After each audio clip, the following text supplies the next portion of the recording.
आज जो लोग मेरे पैगंबर को गाली देते हैं और आप बौखला के आ गए सड़क पे, मारो काटो। हमारे हाथ में लाठी है, सामने वाले के हाथ में गन है, बंदूक है। क्या करेंगे आप? सांप के मुंह में हाथ डाल दें, सांप अगर काट ले तो मत नाचिए कि कहाँ है बिहार का मौलाना मेरा साथ नहीं दे रहा है, कहाँ है नालंदा का मौलाना, कहाँ है तमिलनाडु का मौलाना मेरा साथ नहीं दे रहा, कहाँ है फला साहब, कहाँ है फला साहब, कहाँ है पीर साहब, कहाँ है तकरीर करने वाले खतीब साहब। तो तुमने तकरीर करने वाले खतीब साहब से पूछ करके तुम गया था पुलिस से लड़ने के लिए? तुमने पूछा था मौलाना साहब हम ऐसा करने जा रहे हैं, और उसके बाद तो हमने कहा हाँ जाओ, और फिर हम पीछा छोड़ के भाग गए। जब तुमने हमसे पूछा नहीं, बगैर मर्जी के तुम कूद गया, तो फिर आज शिकवा क्यों करता है कि खतीब साहब कहाँ हैं, पीर साहब कहाँ हैं, मौलाना साहब कहाँ हैं? कोई एक बंदा रामपुर के देहात का वो किसी से पंगा ले गैर मुस्लिम से, और साहब पुलिस वाला आके डंडा मार के उसको जेल में डाल दे, अब वो बोलेगा अरे कायदे अहले सुन्नत कहाँ है, हुजूर सज्जादा नशी कहाँ है, मुफ्ती शहरयार साहब कहाँ है, फला दिल्ली का मौलाना कहाँ है? तो मौलाना से पूछ करके तुमने ये काम किया था क्या? और अगर तुमने अपने हिसाब से अच्छा काम किया है तो फिर आवाज किसी को मत दो, शिकवा मत करो, गिला मत करो। तुमको तुम्हारे सामने मौजूद है इमाम हुसैन रज़ी अल्लाह तआला अन्हु ने जब महसूस किया यजीद गलत कर रहा है, मुझको उसके लिए सामने आना पड़ेगा। वो नहीं देखा कि ए मदीना के सहाबी रसूल तुम कहाँ हो, ए मक्का के सहाबी रसूल तुम कहाँ हो, मैं जा रहा हूँ तुम भी मेरे साथ चलो। नहीं, आपने आवाज दी ए अब्दुल्ला इब्ने अब्बास तुम आ जाओ, ए अबू सईद खुदरी तुम आ जाओ, ए अब्दुल्ला इब्ने उमर तुम आ जाओ। किसी को आवाज नहीं दी, अपना कुंबा लिया और चला करबला गए। वहां आपने 3 कंडीशन रखी, अगर तुमने खत लिख के नहीं बुलाया है मुझे वापस मदीना जाने दो, अगर वापस मदीना नहीं जाने देते हो तो वापस यजीद के पास लेके चलो, ताकि वहां हम बातचीत करके मामले को सुलझा लेंगे। जैसे मेरा भाई इमाम हसन अमीर मुआविया से मिल करके मामले को सुलझाया था, वैसे हम भी उनसे मिलकर सुलझा लेंगे। और अगर ये दोनों शर्तें नहीं मालूम है तो मुझे सरहद इस्लाम की तरफ निकल जाने दो, सारी जिंदगी तबलीग करते रहेंगे, इस्लाम फैलाते रहेंगे, जिंदगी के दिन गुजार लेंगे। मगर उन खबीसों ने 3 में से कोई शर्त नहीं मानी।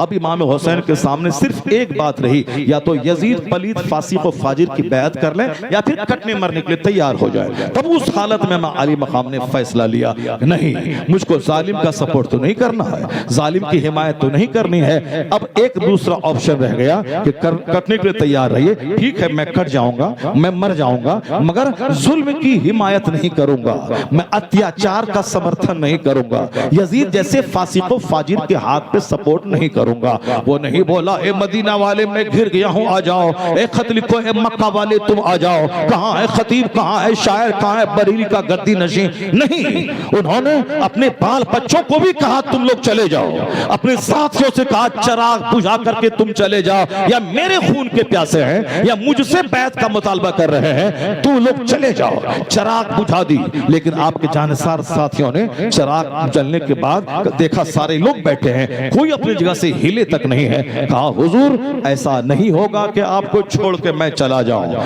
ये जान है जब तक जिस्म में जान है, एक तीर आपकी तरफ आता हुआ देखना गवारा न करूंगा, वह सारा तीर मैं अपने सीने पे उठा लूंगा ढाल बनकर, आपकी तरफ बढ़ने नहीं दूंगा। आपने कहा अल्लाह जज़ाए खैर अता फरमाए। उसके बाद इमाम अली मकाम ने सबसे कहा था कि तुम लोग चले जाओ, लेकिन कोई नहीं गया, कहा नहीं आपका साथ नहीं छोड़ूंगा, हयात आपके साथ मौत आपके साथ, नहीं जाऊंगा। इमाम अली मकाम ने उनको हक समझाया, पैगाम दिया कि जान ले कि मैं कौन हूं, मैं क्या कह रहा हूं, मेरे हुजूर ने मेरे बारे में क्या कहा है, तुम बिला वजह मेरे खून के प्यासे क्यों बन गए हो, सारी बातें समझा दी। मगर इक्तदार की हवस, कुर्सी की हवस, एक कुर्सी की हवस, बिहार के एक नेता ने आलिम दीन पे हाथ छोड़ दिया, मौलवी को मारना शुरू कर दिया। क्यों? कुर्सी की हवस, दौलत का घमंड और गुरूर आज भी यजीदी कदम कदम पे है, जिसे दौलत का घमंड है, जिसे गुरूर है, और फिर बज़ाहिर हक वाला मारा जाता है, मगर अंततः कामयाबी हक को मिलती है और सारे यजीदी जलील और रुस्वा होते हैं। इमाम अली मकाम ने हक समझाया, मगर वह दौलत और इक़्तिदार के हरीस नहीं माना।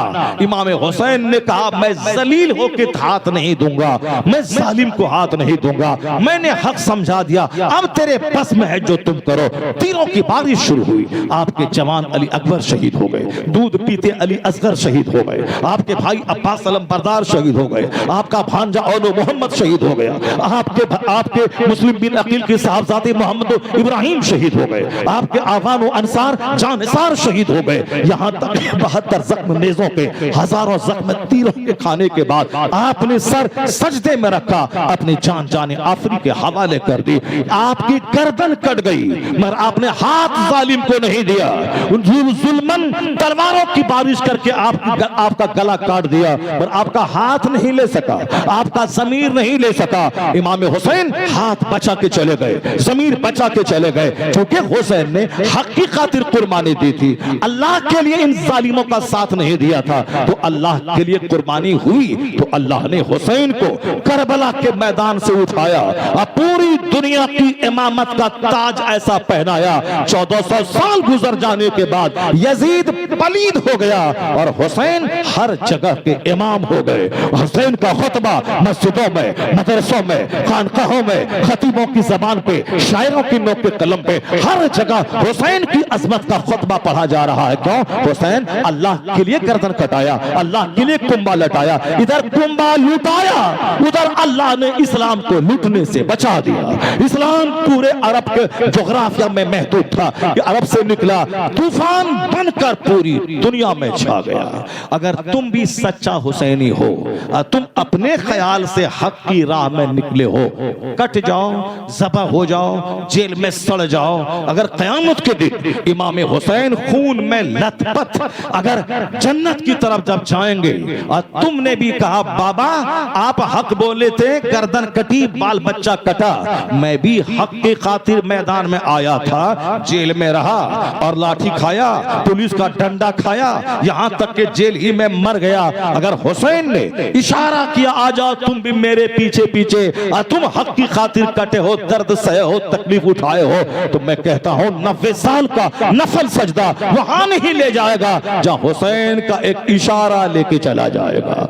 हुसैन का एक इशारा जन्नतुल फिरदौस लेके चला जाएगा।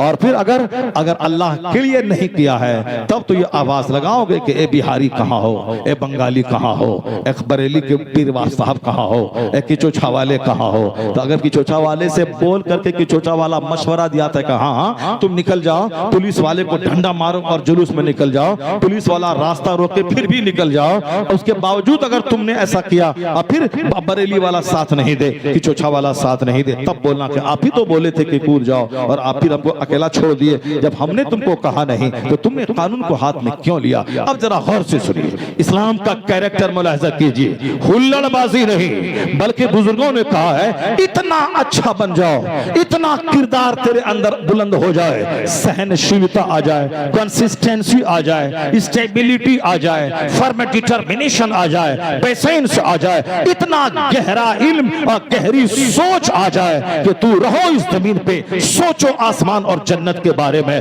रहो अपने घर में, सोचो सारी कायनात के बारे में। हर गाली का जवाब गाली से नहीं, हर मार का जवाब मार से नहीं, गाली का जवाब सहनशीलता से, मार का जवाब सब्र से। सुलह हुदैबिया से जो आवाज आ रही है, अबू तालिब की घाटी में मुस्तफा जाने रहमत को खानदान समेत 3 साल तक कैद कर दिया गया, वहां तक के बाल बच्चे दरख्त के पत्तों को खाने लगे, मुर्दों का चमड़ा गला गला कर उन बच्चों को खिलाया गया। उन हालतों से जब उबरे, उसके बाद जब मदीना मक्का छोड़ के गए, मदीना से मक्का जब वापस आए, 12,000 का लश्कर आपके साथ था, सामने वह लोग थे जिसने हाथ में पत्थर लेके आपको मारा था, वो ऐसे कांटे बिछाए थे, जिसने अबू तालिब की घाटी में आपको 3 साल तक कैद किया था, वह सारे मुजरिम सामने हैं। अब मक्का का इक़्तिदार मुस्तफा के हाथ में है, 12,000 का लश्कर जर्रार मुस्तफा के साथ में है, ये सारे मुजरिम कैदी बन के सहम रहे हैं। मगर याद होना चाहिए अगर मुस्तफा चाहते एक एक को चुन चुन कर ज़बह करवा डालते। तुमने गाली दी थी, तुमने कांटे बिछाया था, तुमने मेरे खिलाफ कत्ल का प्लान बनाया था,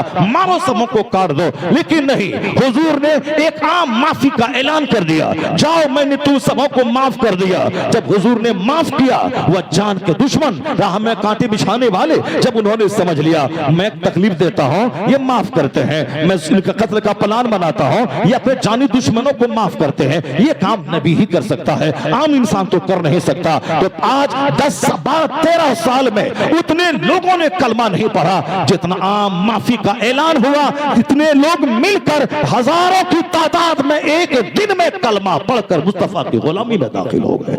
जो काम तलवार से नहीं हो पाया, वह काम मुस्तफा जान रहमत ने आम माफी का ऐलान करके कर दिया। सहाबा कराम ने काफिरों की तकलीफ पे सब्र किया है। ऐसा नहीं कि हर मामले को लिया अल्लाह गया फौरन हुल्लाबाजी करके चला गया, नहीं। सहाबा कराम से मौला अली से हुजूर ने कहा था, ए अली, तुमको जब वहां भेज रहा हूं वहां पहले तो तलवार मत चलाना, पहले वहां ईमान पेश करना, इस्लाम पेश करना।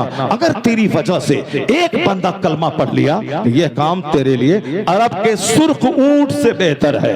अरब का सुर्ख ऊंट 1400 साल पहले करोड़ों की प्रॉपर्टी माना जाता था।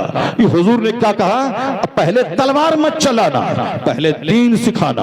अगर एक बंदा तेरी बात मानकर अगर मुसलमान बन गया तो यह काम अरब का सुर्ख ऊंट हासिल करने से ज्यादा अच्छा है तुम्हारे लिए, हुजूर ने कहा। अब सहाबा कराम ही कहते थे, पहले इस्लाम पेश करते थे, इस्लाम का कल्चर पेश करते थे।